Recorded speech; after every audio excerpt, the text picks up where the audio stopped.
Rather lads, welcome back to Kossi's Arsenal podcast. My name is Kossi. Good morning, good afternoon, good evening, wherever you are in all parts of the world. Welcome back to the channel. Welcome back to a brand new video. We're going to be diving into the Europa League. Arsenal take on FC Zurich. It's a very big game because we've just lost to Manchester United. We need to bounce back. We do have a couple of injuries. It's a game that's going to test our mentality, but also the kind of squad depth we have and how resilient this group of players is actually. Because when you lose a game, you have to bounce back. You have to, come back and win and go back to winning ways. Can Arsenal come back to winning ways? It's a game that we play on Thursday, and do not forget we take on Everton.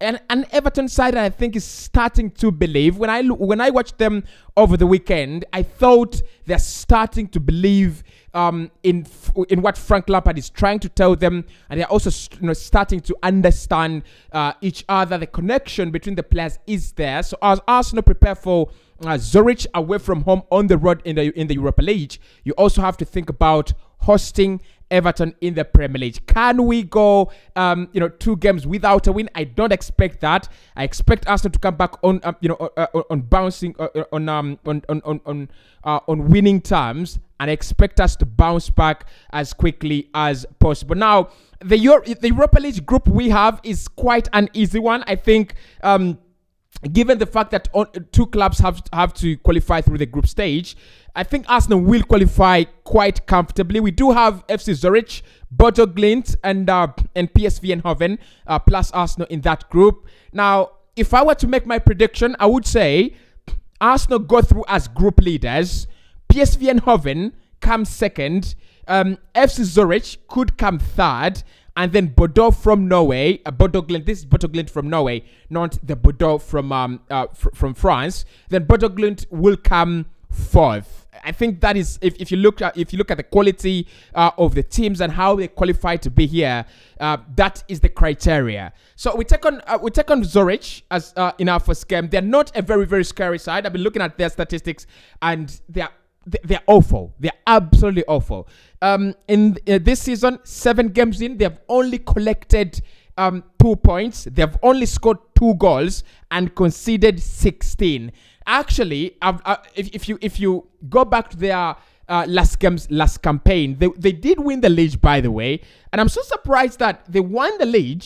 They're now sitting 9th on the table, but they're really awful. They're absolutely awful. I don't understand what is really happening to them. They have not won a game of football in their last 10 games in the league. They have not won a single game, drawing 3 times and losing 7 times. This campaign, like I've said, they've not won a game. They've only scored 2 goals and conceded a total of 16 in 7 games. That is a positive there for Arsenal. First and foremost, I think one of the departments Mikel Arteta has actually worked on ever since being appointed as Arsenal manager is that defensive department of the game. Now, there is no question we do concede goals. An example, the Manchester United game, we conceded 3 goals the first time in the season. But I think if you put it on a general approach, if you think about it in a general approach, Arsenal do not concede as many goals as other clubs. We don't concede as many goals under Mikel Arteta per 90 as compared to the number of goals we're conceding under Arsene Wenger, the 6-0s, the 7-0s, the 8-2s, those ones, and then under Unai Emery, because Unai Emery was not concerned about how well you defend. He was concerned about how many goals you score. So his philosophy is all about score more than the opponent. If the opponent scores 5 against you, then score 7 against them. So Mikel has actually tried to deal with that. So expect a clean sheet. I don't know whether he's going to do a lot of squad rotation. In my opinion, it is absolutely needed, right? It's a very key game. It's a very important game. For me, our season, like I said, begins here. This is the starting point for Arsenal. We've lost the game. We've dropped points. We've been humiliated. So literally, we are now back to reality. And this is where, for me, I believe that Manchester United loss, however much it was hurting, however much it was undesirable, it is a blessing in disguise. There is no more pressure on Arsenal to win every game, right? Because we've not lost the game, right? Every pundit, everyone was speaking about Arsenal have not lost the game really this season. So can they keep on winning? A draw was a bad result. A loss was a bad result. But now, after losing to Man United, who cares now? No one is going to get their big scope onto Arsenal. Oh, they have not lost the game. They have not lost the game yet. Are they going to lose now? Right. So no one is praying for us to lose. At least as far as I'm concerned, we can now start going back to playing our regular football. So let's get into the prediction for this one.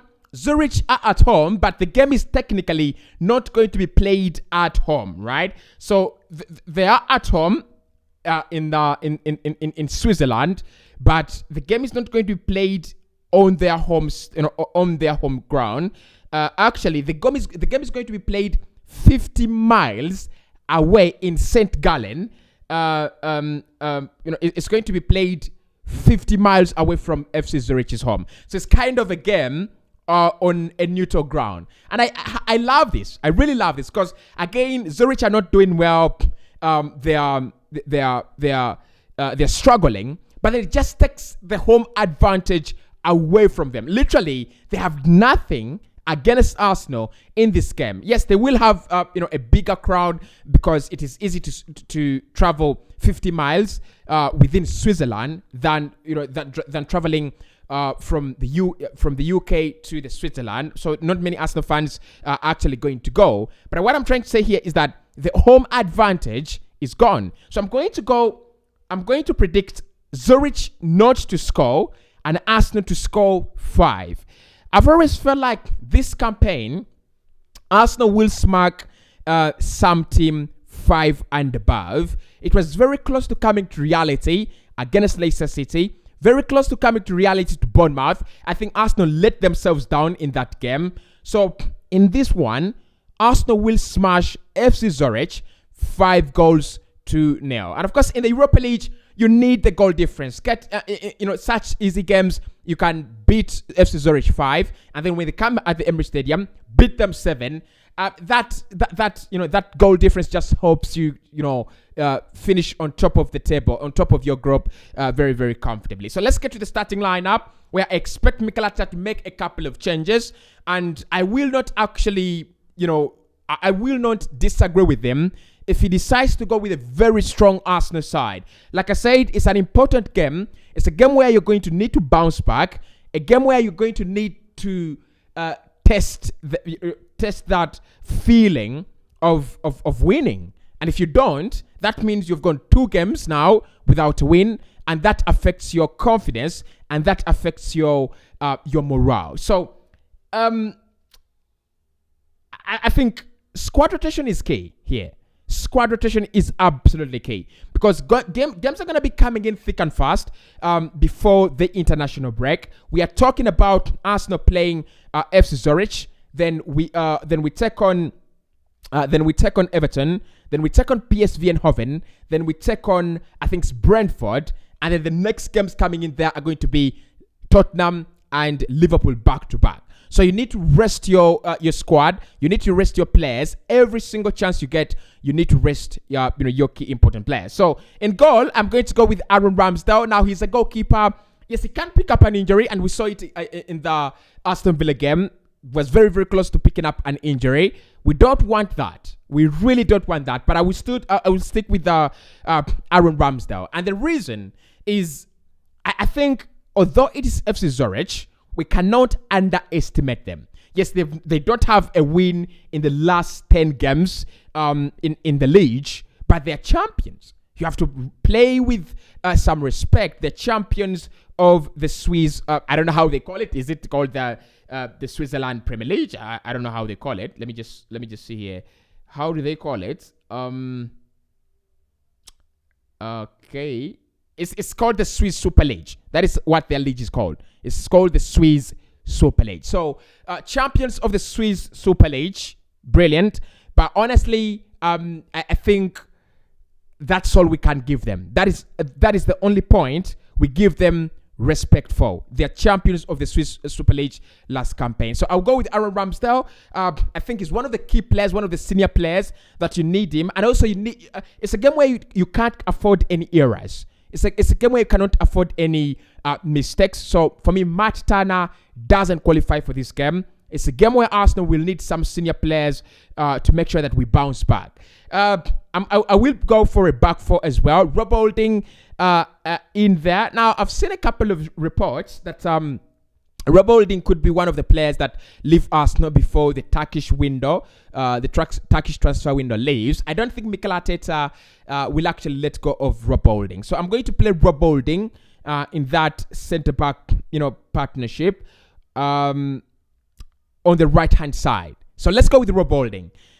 I don't think he's a bad defender, by the way. I just don't feel he's up to the standards of the Premier League, especially playing at a club like Arsenal Football Club. Now, I don't want him to go to the Turkish league. I feel like Rob Holding in Turkey, that is too below the standards. He's been at Arsenal for some time. He's gathered some kind of experience. He's 26 years of age. If he wants to leave Arsenal, then clubs like Newcastle, clubs like West Ham, clubs like Brentford probably, I think that is where he should go, not to Turkey. But in this game, I think he has the capability, I think he has the minerals, and he has the ability to deal with anything that can be thrown at him by FC Zurich and their attack. So I will go with Rob Holding paired with Gabriel Magalhaes. Now, we don't have another guy to play alongside Rob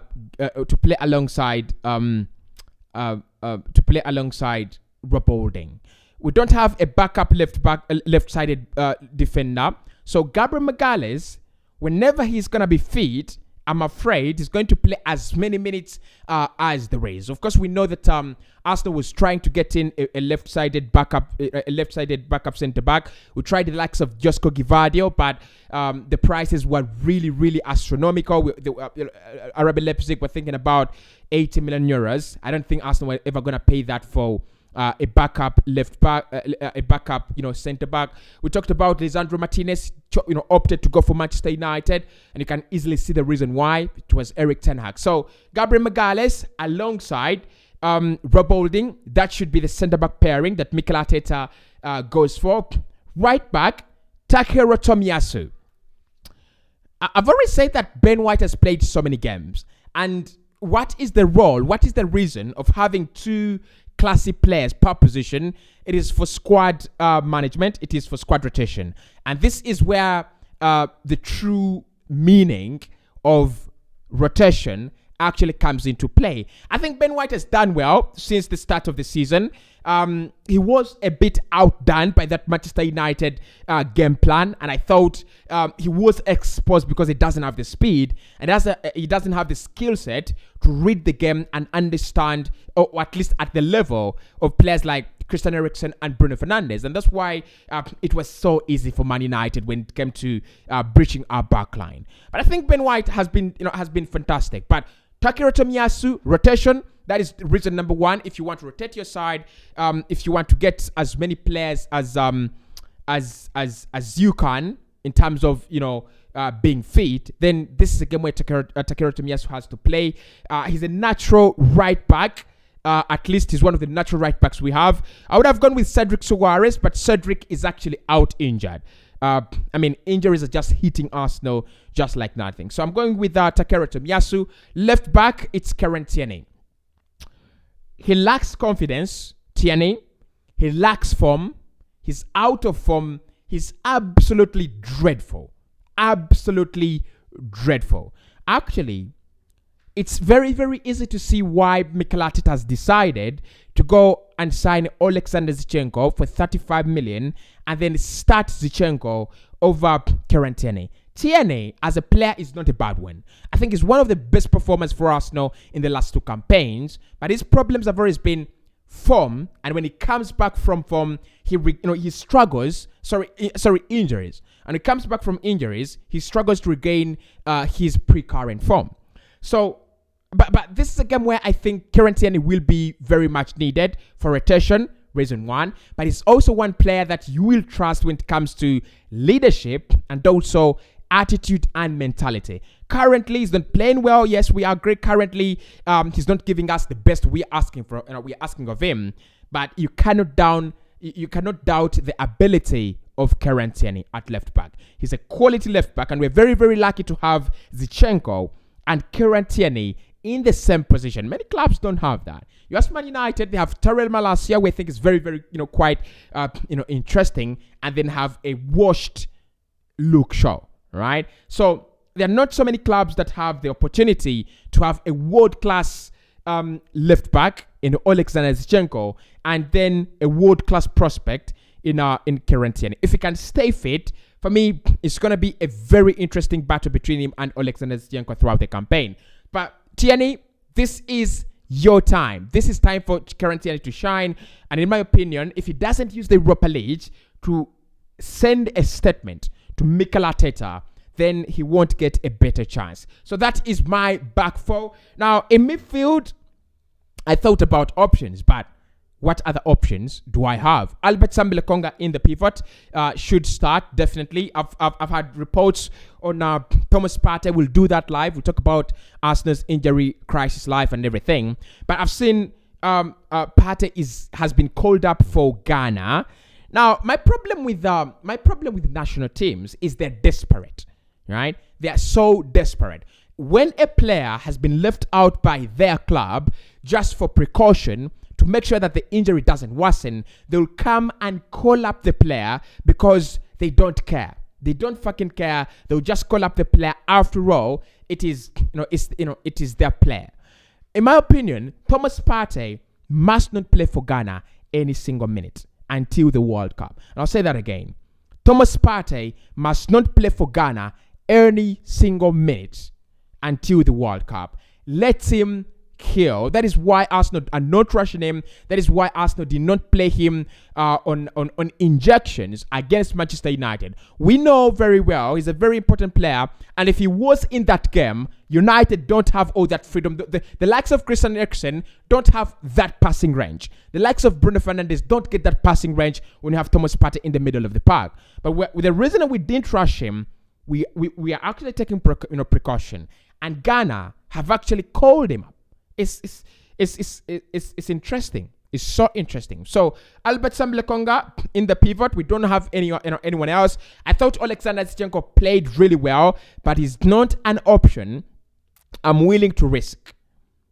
If Lokonga picks up an injury, if Lokonga fails to play in that pivot, the only other option we will have is Alexander Zinchenko. So Zinchenko, for me, no minutes for him in this game. No minutes whatsoever, unless the worst goes to the worst. I'm playing Albert Sambi-Lokonga in that pivot. So alongside him, let's go with let's rest Xhaka. I mean, just let's rotate Xhaka. He's Swiss and he understands the environment and the country, but let him not lie to us. He doesn't really understand the Swiss teams.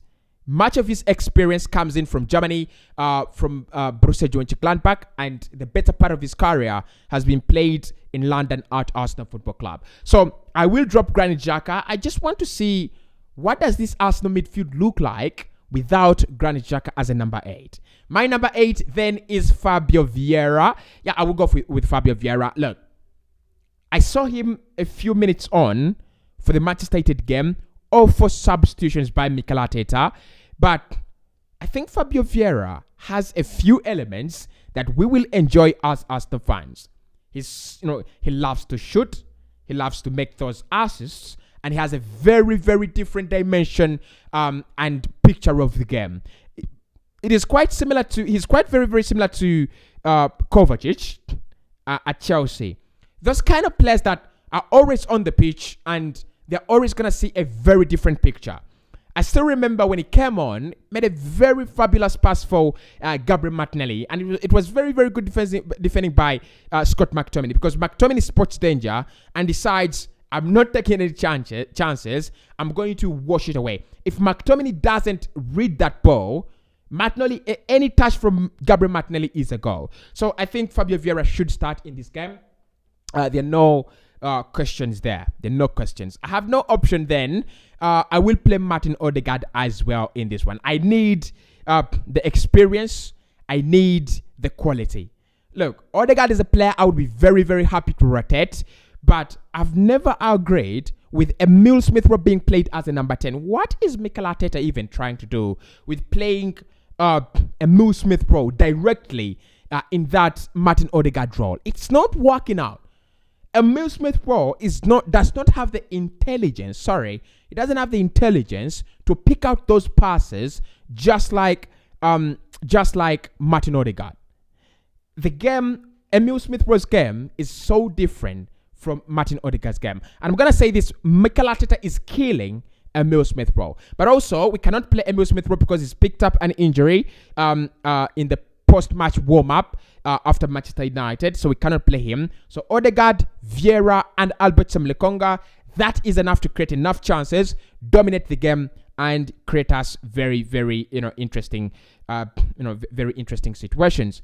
Now up top, this is where I would love to see some changes. Up top, very, very serious changes. Gabriel Martinelli on the bench. And Gabriel Jesus on the bench as well. That is what I would love to see. But the question is, who comes in? And remember, at the beginning of this video, I've talked about the issue of squad depth. Do we have enough depth? This is where the winger signing was needed. This is where the midfield signing was actually needed. And we didn't go out to do and make those signings. So I'm going to say, to the left, Gabriel Martinelli. We don't have the depth, guys. We don't have the depth. I know this Arsenal side, and I know these players by fingertip. Rhys Nelson is out injured, so literally you have no other options to the left and to the right. It is Nketiah on the bench. So if anyone is to get injured, it is Eddie Nketiah to come on. So I'm playing Gabriel Martinelli to the left. To the right, this is Saka. No options. I want to rotate Gabriel Jesus, and that's why I'll play Eddie Nketiah down through the middle. But Saka, Martinelli, that combination, this campaign, I'm sorry to say, it has not impressed me yet, but there is time for them to improve. I think Gabriel Martinelli is still a little bit more tilted towards Gabriel Jesus, and Saka is not yet there. Yes, he scored against Man United, had a very, very fantastic game against Man United, but more of those performances should come. Try to shoot, try to create chances, and try to feel lively into the game. Try to be part of the team as we play. So Saka, Martinelli, and down through the middle is Edouard Nketiah. Now, Nketiah has a point to prove. We have always talked about, is Nketiah good enough? Why is Nketiah signing a new contract? Why aren't we getting a new forward? And all things like that. This is the time for Eddie Nketiah to prove us otherwise. I'm going to say this. He has been very fantastic, absolutely very, very, very good when he has come on off the bench for the few minutes he's been given. He's been absolutely brilliant, turning the Fulham game around, turning a couple of games around for us. The energy brings to the side. I want to see if we give him 90 minutes, is he actually going to play in the same way? I'll be very, very intrigued to see. So as we take on FC Zurich, I don't think there's so many things to be afraid of here. They play in a 3-4-3 system. So literally that means they will have a few, or at least many players behind the ball. They'll have a lot of defensive. Quality. Playing in a back five literally doesn't mean a team is going to be defending so much. But thinking about the fact that they're playing against Arsenal, they'll think about sitting behind the ball and waiting for Arsenal to make a mistake and catch us on the break, just like Manchester United did. And this is a very, very good game because we've literally played a team in Man United that waited for us to bring the ball, commit a mistake, and punish us. This is what FC Zurich are going to do. They don't have the quality to match Arsenal 1v1. They don't have the quality to match Arsenal, in midfield. So they will be happy to sit back, wait for us to attack, and then bombard forward and just create all kind of scenarios and problems for us. But again, it should be a comfortable one. Arsenal should score. I'm gonna say Edin Ketia very good at scoring those hat tricks against mediocre clubs. So Edin Ketia hat trick, Gabriel Martinelli 2 goals. I think he's the star man for Arsenal this season. That is my prediction. That is my starting lineup. In terms of team news, I've already talked about it. Elneny not available for this one. Thomas Partey not available for this one. Reece Nelson not available for this one. Ben White and Martin Odegaard are not yet 100% fit, but we're still waiting to see what is going to happen out of that. Emil Smith-Rowe and Cedric Soares are also ruled out. Nevertheless, I think Arsenal should pick up comfortable 3 points. A very, very, gigantic win. And that should see us very, comfortably host PSV Eindhoven in match day 2 of the Europa League. See you in the next one. We'll talk about Ban Leno. We'll talk about a couple of other comments and stories around, Arsenal very, very soon.